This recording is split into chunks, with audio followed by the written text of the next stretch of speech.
Hi అండి. అందరికీ నమస్కారం. Welcome to my channel.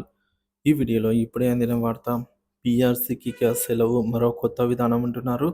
పూర్తి సమాచారం మరి వీడియోలో తెలుసుకుందాం. వీడియోని ఎక్కడే గానీ స్కిప్ చేయకుండా ఎండ్ వరకు చూడండి. అప్పుడే ఇన్ఫర్మేషన్ పూర్తిగా అర్థమవుతుంది. వీడియో చూస్తున్న ప్రతి ఒక్కరు వీడియోకి లైక్ చేయండి ఫ్రెండ్స్. ఈ వీడియోతోటి ఉద్యోగ మిత్రులతో అయితే షేర్ చేయండి. కొత్తగా మన ఛానల్ చూస్తున్నవారు ఇంకా సబ్స్క్రైబ్ చేసుకోకుంటే వెంటనే మన ఛానల్ అయితే సబ్స్క్రైబ్ చేసుకోండి. దీని ద్వారా నేను చేసే లేటెస్ట్ వీడియోస్ అన్నీ మీ వరకు రీచ్ అవుతాయి. ఇక ఆలస్యం చేయకుండా వివరాల్లోకైతే వెళ్ళిపోదాము. ఫ్రెండ్స్, ఇక విషయానికొచ్చినట్లయితే ప్రభుత్వ ఉద్యోగులకు కొత్త వేతన విధానం ఆలోచనలో కీలక మార్పులు. 2024లో కేంద్ర ప్రభుత్వ ఉద్యోగులు, పెన్షన్దారులు వేతన వ్యవస్థలో భారీ మార్పులకు సిద్ధంగా ఉండవలసి ఉంటుందని సమాచారం. ప్రస్తుతం అమల్లో ఉన్నటువంటి పే కమిషన్ పద్ధతిని స్థానచలనం చేస్తూ పనితీరు ఆధారిత చెల్లింపు విధానం పర్ఫార్మెన్స్ బేస్డ్ పేమెంట్ సిస్టమ్ అమల్లోకి తీసుకురానున్నట్లుగా వార్తలొస్తున్నాయి. ప్రస్తుత విధానం ప్రస్తుత విధానంలో జీతాలు పే కమిషన్ సిఫార్సుల ఆధారంగా నిర్ణయించబడతాయి. ప్రాథమిక వేతనంపై ఫిట్మెంట్ ఫ్యాక్టర్‌ను అనుసరించి జీతాలు పెరుగుతాయి. ఈ విధానం ప్రతి 100 సంవత్సరాలకు ఓసారి నవీకరణకు గురవుతుంది. చివరికి 7వ వేతన సంఘం సిఫార్సులను 2016లో అమలు చేశారు. ఇది 2026లో ముగుస్తుంది. కానీ 8వ వేతన సంఘం ఏర్పాటు చేయడం కంటే కొత్త విధానాన్ని ప్రవేశపెట్టాలని ప్రభుత్వం ఆలోచిస్తున్నట్టు అందుతున్న సమాచారం. కొత్త మార్పులు, పనితీరు ఆధారిత చెల్లింపు.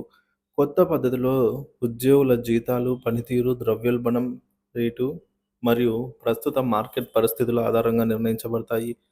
ఈ విధానంలో ఉద్యోగుల పనితీరు విలయనం ఉద్యోగులు పొందే జీతం పూర్తిగా వారి ప్రతిభను ఆధారపడి ఉంటుంది. అత్యుత్తమ పనితీరు కనపరిచిన వారికి జీతాల్లో ప్రత్యేకమైన ప్రోత్సాహకాలు ఉంటాయి. ద్రవ్యోల్బణానికి అనుగుణంగా జీతాల పెంపు. డియర్‌నెస్ అలవెన్స్ డిఏ రేటు మార్పులను అనుసరించి జీతాలు నిరంతరం సమన్వయంగా పెరుగుతాయి. ఇకపోతే క్రియేట్ ఫార్ములా. కొత్త ఫార్ములా ద్వారా వేతనాలు లెక్కించబడతాయి. ఈ విధానం ఉద్యోగులకు మరింత లాభదాయకమని భావిస్తున్నారు. ఈ ఫార్ములా ప్రకారంగా వేతనాలు ప్రైవేట్ రంగంలో ఉన్న విధానాలకు సమానంగా ఉండే అవకాశం ఉంది. పే గ్రేడ్లపై మార్పులు. ప్రస్తుతం ఉన్న 14 పే గ్రేడ్లు కొత్త విధానంలో సవరించబడే అవకాశం ఉంది. ప్రస్తుత పద్ధతిలో ఉద్యోగుల జీతాలలో పెద్ద మార్పు లేకపోవటం వల్ల సమానమైన ప్రయోజనాలు అందించేలాగా సమగ్ర వేతన సవరణ చేయాలనైతే భావిస్తున్నారు. ఉద్యోగుల ఆశలు మరియు ప్రభావం. కొనుగోలు శక్తి పెరుగుదల. కొత్త పద్ధతిలో ఉద్యోగుల డిస్పోజబుల్ ఆదాయం పెరుగుతుందని భావిస్తున్నారు. దీని ద్వారా కొనుగోలు శక్తి కూడా పెరుగుతుంది. రెండవది ఆర్థిక భద్రత. పెన్షన్దారులకు ఈ మార్పు ఆర్థిక భద్రతను మరింత మెరుగుపరుస్తుందని అయితే విశ్లేషకులు అభిప్రాయపడుతున్నారు. మరి దీనిపై ఈ మేరకు ప్రభుత్వ వైఖరి.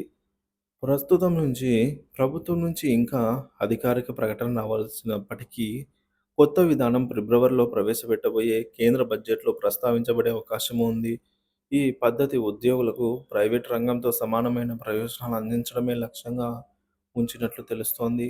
ఉద్యోగులకు అవగాహన. ఈ మార్పులపై అవగాహన పెంచడం చాలా ముఖ్యమైనది.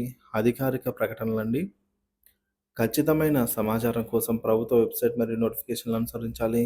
సమావేశాలు మరియు చర్చలు. ఉద్యోగ సంఘాలు ఈ మార్పులపై చర్చించి ఉద్యోగులకు వివరాలైతే అందించాలి.